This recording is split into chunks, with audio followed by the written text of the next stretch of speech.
Earth Defense Force 5 is the sequel to Earth Defense Force 4.1, Shadow of Mordor, which is the sequel to Shadow the Tomb Raider, which is of course the sequel to Shadow the Hedgehog.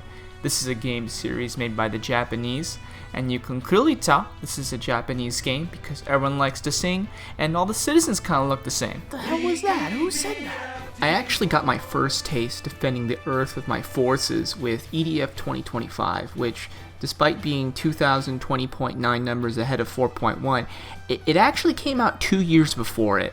EDF 2025 on the PlayStation 3 had a lot of technical issues, and I actually don't have my PS3 on me currently, but here, let me see if I just can't recreate the footage real quick. Check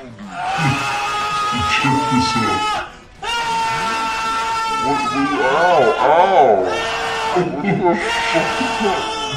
But EDF 5's frame rate is as smooth as cough syrup, and is such a pleasure to look at with a few simple adjustments. Just turn screen shake off, switch camera effects on, and lower your music to something reasonable like 2, and it's like, whoa, what a gorgeously remastered Xbox 360 game. Yeah, it looks mediocre. All the games in this series look mediocre, but there's a lot of mediocre, and in this case, quantity trumps quality. I mean, just think about it, okay? Would you rather have one slice of gourmet pizza or 2,000 giant ants?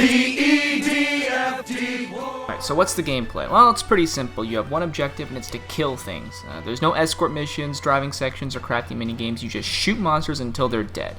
Now, 3/4 of the weapons in this game are going to be inaccurate pieces of shit that couldn't hit the back of my head even if it were my drunk father. But that leaves about 1/4 that actually does something. And the fun of this game is finding which guns exactly in the hundreds of guns shoot real bullets. The EDF Alright. So you practically get a new weapon or vehicle every mission. Sometimes for your class, sometimes for the other 3. And it's all about experimenting with your build.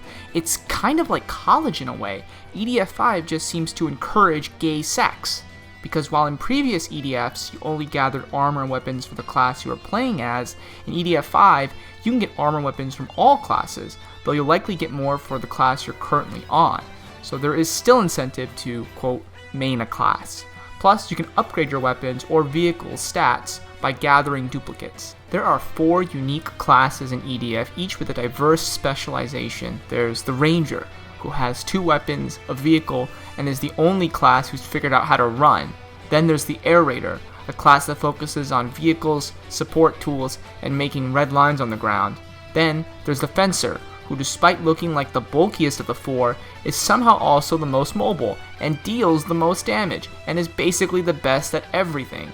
And last, but definitely least, there's the Wing Diver, whose main role is to get hit by your teammates' stray rockets, and then instantly die. I definitely killed one of our wing divers right now. Alright guys, it's time to talk about the elephant in the room here, and it's the free bike. All this time I've been saying weapons or vehicles as if there's more than one, but in reality it's free bike or nothing, ride or die. This thing is a fucking chariot on wheels. It's like a piggyback ride from Jesus Christ himself. I mean, just imagine a motorcycle.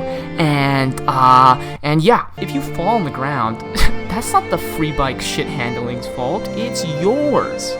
You're the failure, and your penis is inadequate for human consumption. It's a little weird for me to admit this out loud, but the dialogue and story in EDF may be my favorite part of the game, and maybe my favorite part of any game. It's ironically and unironically hilarious, and I don't want to ruin too much of it, but let's just say they never really referred to these things as insects. This is not a spider, and wait till you hear the commander's very loose definition of the word humanoid. They look just like humans.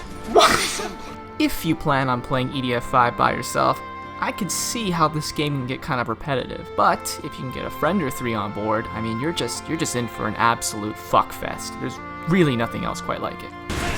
Boys, I'm dead. My bike blew up in the middle of all of them. How could that happen, Chad? Makes no sense.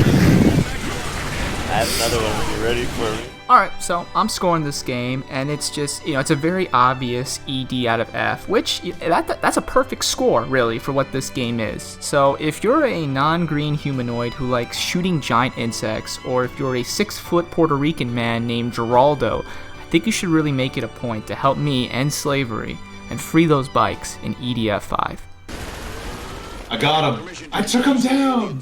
Oh, why am I so dead? By the way.